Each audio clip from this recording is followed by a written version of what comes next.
ಆ, ಇವತ್ತು ಹುಬ್ಬಳ್ಳಿ ಉತ್ತರ ಮತ್ತು ದಕ್ಷಿಣ ಉಪವಿಭಾಗದ ಸಹಾಯಕ ಆಯುಕ್ತರ ಒಂದು ಸಹಯೋಗದಲ್ಲಿ ಏನು ನಾಳೆ ಬಿಟ್ಟು ನಾಡಿದ್ದು ಈದ್ ಮಿಲಾದ್ ಹಬ್ಬ ಅದ.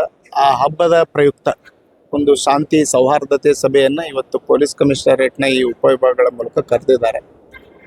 ಸಾಕಷ್ಟು ದಲಿತ ಸಮುದಾಯದ ನಾಯಕರನ್ನ, ಅಲ್ಪಸಂಖ್ಯಾತ ಸಮುದಾಯದ ನಾಯಕರನ್ನ, ಯಾರ್ಯಾರು ಈ ಹಬ್ಬಗಳನ್ನು ಬೆಂಬಲಿಸ್ತಾರೆ, ಗೌರವಿಸ್ತಾರೆ, ಸೌಹಾರ್ದತೆಯನ್ನು ಕಾಪಾಡಬೇಕು ಅಂತಾರೆ ಅಂಥವ್ರನ್ನ ಕರೆದು ಈ ಒಂದು ಸೌಹಾರ್ದ ಸಭೆಯನ್ನು ಇವತ್ತು ಮಾಡ್ತಾ ಇರೋದು ಈ ಸಂದರ್ಭದಲ್ಲಿ ಅತ್ಯಂತ ಸೂಕ್ತ ಮತ್ತು ಸ್ವಾಗತಾರ್ಹ ಅಂತ ಹೇಳಿ ಈ ಸಂದರ್ಭದಲ್ಲಿ ಹೇಳಬಯಸ್ತೇನೆ. ಕಳೆದ ಕೆಲವು ದಿನಗಳಿಂದ ಅತ್ಯಂತ ಪ್ರಶಾಂತವಾಗಿ ಕಳೆದ ಸುಮಾರು ವರ್ಷಗಳ ಏನು ನೋವು ನಮ್ಮಲ್ಲಿತ್ತೋ, ಈದ್ಗಾ ವಿವಾದ ಆಗಿರ್ಬೋದು, ಮತ್ತೊಂದು ವಿವಾದ ಆಗಿರ್ಬೋದು, ಏನೇನು ಭುಗಿಲೆದ್ದ ವಿವಾದಗಳಿಂದ ಹುಬ್ಬಳ್ಳಿ ಧಾರವಾಡ ಅವಳಿ ನಗರ ಅಭಿವೃದ್ಧಿ ಕುಂಠಿತಗೊಂಡಿತ್ತು.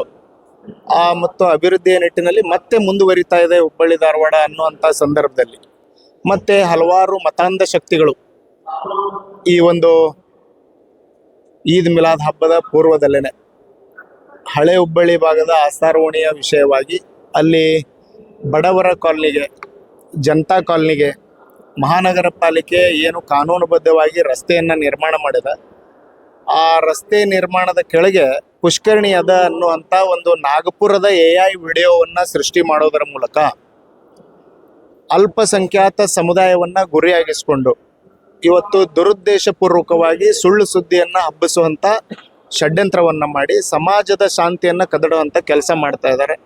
ಅದನ್ನು ನಾವು ಈಗಾಗಲೇ ಧಿಕ್ಕರಿಸಿ ಅದಕ್ಕೆ ತಕ್ಕ ಉತ್ತರವನ್ನು ದಾಖಲೆ ಸಮೇತ ನೀಡಿದ್ದೇವೆ. ಹುಬ್ಬಳ್ಳಿ ಧಾರವಾಡ ಅಥವಾ ಯಾವುದು ಹುಬ್ಬಳ್ಳಿ ಧಾರವಾಡ ಆಸಾರವಣಿ ಸಂಬಂಧಪಟ್ಟಂಥ ಕ್ಷೇತ್ರ ಅದ, ವಿಧಾನಸಭಾ ಕ್ಷೇತ್ರ. ಆ ವಿಧಾನಸಭಾ ಕ್ಷೇತ್ರ ಕಳೆದ ಸುಮಾರು 30 ವರ್ಷಗಳಿಂದ ಹುಬ್ಬಳ್ಳಿ ಧಾರವಾಡ ಸೆಂಟ್ರಲ್ ಕ್ಷೇತ್ರವಾಗಿಯೇ ಇದೆ. ಮತ್ತು ಆ ಹುಬ್ಬಳ್ಳಿ ಧಾರವಾಡ ಸೆಂಟ್ರಲ್ ಕ್ಷೇತ್ರ ಇವತ್ತಿನವರೆಗೂ ಕಳೆದ 6 ಪೀರಿಯಡ್ ಸಹಿತ ನಿರಂತರವಾಗಿ BJP ಆಡಳಿತ ವ್ಯವಸ್ಥೆ ಒಳಗೆ ಅದ. ಅದರ ಜೊತೆಗೆ ಕಳೆದ 4 ಪೀರಿಯಡ್ ನಿರಂತರವಾಗಿ ಪ್ರಹ್ಲಾದ್ ಜೋಶಿ ಅವರೇ ಈ ಒಂದು ಭಾಗದ ಸಂಸದರಾಗಿನೂ ಸಹಿತ ಆಯ್ಕೆ ಆಗ್ತಾ ಬರ್ತಾ ಇದ್ದಾರೆ.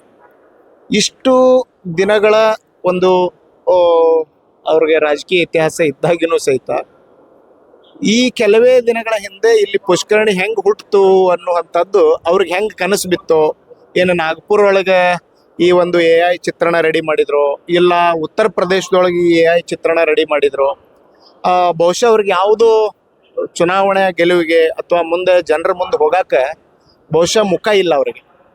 ಏಕೆ ಮುಖ ಇಲ್ಲ ಅಂತಂದ್ರೆ ಬಹಳಷ್ಟು ವಿಷಯಗಳನ್ನು ನಾಳೆ ನಾವು ಈ ಆಸಾರವಣಿ ವಿಷಯವಾಗಿ ಪ್ರತ್ಯುತ್ತರ ಹೋರಾಟವನ್ನು ನಾಳೆ ಜೈಭೀಮ್ ವೃತ್ತ ಇಂಡಿ ಪಂಪ್ನಲ್ಲಿ ಹಮ್ಮಿಕೊಂಡಿದ್ದೇವೆ.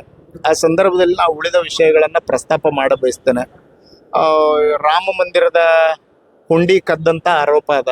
ಜನರ ಮುಂದೆ ರಾಮನ ಹೆಸರು ಹೇಳ್ಕೊಂಡು ಹೋದ್ರೆ ಬಹುಶಃ ಅವರಿಗೆ ಚೀತು ಅನ್ನುವಂಥ ವಾತಾವರಣ ನಿರ್ಮಾಣ ಆಗ್ತದೆ. ಇವತ್ತು ಆ ನಿಟ್ಟಿನಲ್ಲಿ ಒಂದು ಕಡೆ ಆದರೆ CJP ಕಾಕ್ರೋಚ್ ಜನತಾ ಪಾರ್ಟಿ ಮೂಲಕ ದೇಶದ ಯುವ ಜನತೆ ಅವರ ಕರ್ಮಕಾಂಡವನ್ನು ಮನೆ ಮನೆಗೆ ಮುಟ್ಟಿಸುವಂಥ ಕೆಲಸ ಮಾಡಿದ್ದಾರೆ. ಅದು ಸಹಿತ ಅವರಿಗೆ ಬಹಳಷ್ಟು ಹಿನ್ನಡೆಯಾಗಿದೆ. ಕೇಂದ್ರದ ಧರ್ಮೇಂದ್ರ ಪ್ರಧಾನ್ ಅವರು ರಾಜೀನಾಮೆ ಕೊಡುವಂಥ ನಿಟ್ಟಿಗೆ ಅದು ಹೋಯಿತು.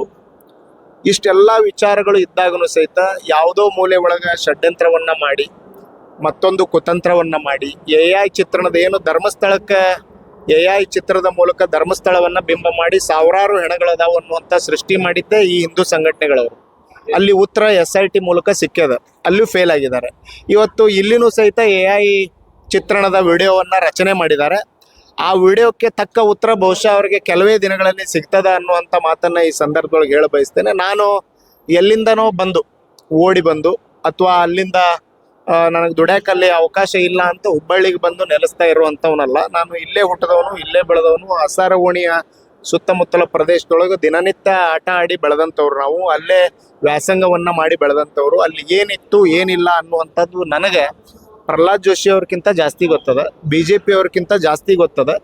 ಆ ಸತ್ಯವನ್ನು ಹೇಳಕ್ಕೆ ನನಗೆ ಯಾವುದೇ ಹಿಂಜರಿಕೆ ಇಲ್ಲ ಅನ್ನುವಂಥ ಮಾತನ್ನು ಈ ಸಂದರ್ಭದೊಳಗೆ ನಾನು ಸ್ಪಷ್ಟಪಡಿಸ ಬಯಸ್ತೇನೆ. ಜೊತೆಗೆ ಐ ಆಮ್ ಆಲ್ಸೋ ಹಿಂದೂ ದೇವಾಲಯ ಹಿಂದುತ್ವವನ್ನು ಕೇವಲ BJPಗರಿಗೆ ಅಥವಾ ಯಾರೋ ಒಬ್ಬ ಪ್ರಮೋದ್ ಮುತಾಲಿಕ್ಗೆ ಯಾರು ಅದನ್ನು GP ಬರೆದು ಕೊಟ್ಟಿಲ್ಲ, ದತ್ತು ಕೊಟ್ಟಿಲ್ಲ.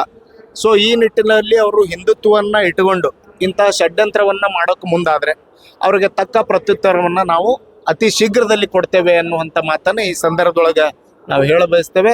ಅವರು ಈ ಹೋರಾಟವನ್ನ ಎಲ್ಲಿವರೆಗೆ ಮಾಡಬೇಕು ಅಂತ ಅವರು ನಾಗಪುರ ಶಾಖೆಯಲ್ಲಿಂತ ಅವ್ರಿಗೆ ಇನ್ಸ್ಟ್ರಕ್ಷನ್ ಐತೋ ಗೊತ್ತಿಲ್ಲ. ಬಟ್ ಅವ್ರ ತಾಕತ್ ಎಲ್ಲಿ ಮಟ್ಟ ಐತಿ ಅವ್ರು ತೋರಿಸಿದ್ರೆ ನಾವು ಸತ್ಯ ಏನೈತಿ ಅನ್ನುವಂಥದ್ದನ್ನ ಅವ್ರಿಗೆ ತಕ್ಕ ಉತ್ತರದ ಮೂಲಕ ದಾಖಲೆಗಳ ಮೂಲಕ ಕೊಡ್ತೇವೆ ಅನ್ನುವಂಥ ಮಾತನ್ನ ಈ ಸಂದರ್ಭದಲ್ಲಿ ಸ್ಪಷ್ಟಪಡಿಸ್ತಾರೆ. ಸೆಂಟರ್ಗೋಸ್ಕರ ಪರ್ಮಿಷನ್ ಕೊಡ್ತಿದ್ದಾರೆ, ಈ ವರ್ಷ ಪರ್ಮಿಷನ್ ಕೊಡ್ತಾ ಇಲ್ಲ ಅಂತ ಹೇಳಿ ಸುದ್ದಿ ಬರ್ತಾ ಇದೆ. ಅದರ ಬಗ್ಗೆ ಏನ್ ಹೇಳ್ತೀರಿ? ಬಹುಶಃ ರಾಜ್ಯ ಸರ್ಕಾರ ಇಂತಹ ಹಿಂದೂ ದಬ್ಬಾಳಿಕೆಗಳಿಗೆ ಒತ್ತನ್ನ ಕೊಡಬಾರದು. ಹೇಗೆ ಸಹೋದರತ್ವದಿಂದ ಸಹಬಾಳ್ವೆಯಿಂದ ನಾವು ನಡ್ಕೊಂತ ಬಂದಿದ್ದೇವೆ, ಆ ಮುಸ್ಲಿಂ ಸಮುದಾಯದ ಹಬ್ಬಗಳಾಗಿರ್ಬೋದು, ಹಿಂದೂ ಸಮಾಜದ ಹಬ್ಬಗಳಾಗಿರ್ಬೋದು, ಆ ಹಬ್ಬ ಹರಿದಿನಗಳನ್ನು ಅಚ್ಚುಕಟ್ಟಾಗಿ ಹೇಗೆ ನೆರವೇರಿಸ್ಕೊಂಡು ಬಂದಿದ್ವು ಅದನ್ನ ಅದೇ ರೀತಿಯೊಳಗೆ ಮಾಡ್ಕೊಂಡು ಹೋಗಾಕ ಸೂಕ್ತ ಅವಕಾಶವನ್ನ ಜಿಲ್ಲಾಡಳಿತ ಕಲ್ಪಿಸಬೇಕು ಮತ್ತು ರಾಜ್ಯ ಸರ್ಕಾರ ಕಲ್ಪಿಸಬೇಕು ಅನ್ನುವಂಥ ಆಗ್ರಹವನ್ನ ಈ ಸಂದರ್ಭದಲ್ಲಿ ಮಾಡ್ತೇನೆ. ಯಾವುದೇ ಕೊರತೆ, ಅಡಚಣೆ ಅಥವಾ ಒಂದು ಹಬ್ಬದ ಆಚರಣೆಗೆ ಕಿರಿಕಿರಿಯನ್ನ ಆಗದೇ ಇರೋ ಹಾಗೆ ಕಾನೂನು ಸುವ್ಯವಸ್ಥೆ ಪರಿಪಾಲನೆ ಮಾಡುವಂತ ಶಕ್ತಿ ಮಹಾನಗರ ಪಾಲಿಕೆ ಆಗಿರ್ಬೋದು, ದಕ್ಷ ಜಿಲ್ಲಾಡಳಿತದ ಅಧಿಕಾರಿಗಳಿಗಾಗಿರ್ಬೋದು ಇದೆ. ಈ ನಿಟ್ಟಿನಲ್ಲಿ ರಾಜ್ಯ ಸರ್ಕಾರ ಸೂಕ್ತ ಕಾನೂನು ವ್ಯವಸ್ಥೆಯನ್ನ ಪರಿಪಾಲನೆ ಮಾಡೋದ್ರ ಮೂಲಕ ಆ ಹಬ್ಬದ ಆಚರಣೆಗೆ ಯಾವುದೇ ತೊಂದರೆ ಆಗದೇ ಇರೋ ಹಾಗೆ ಅವಕಾಶವನ್ನ ಕಲ್ಪಿಸಬೇಕು ಅನ್ನುವಂಥ ಆಗ್ರಹವನ್ನ ನಾನು ಆ ಸಮುದಾಯದ ಪರವಾಗಿ ಕೋರಬಯಸ್ತೇನೆ. Thank you sir.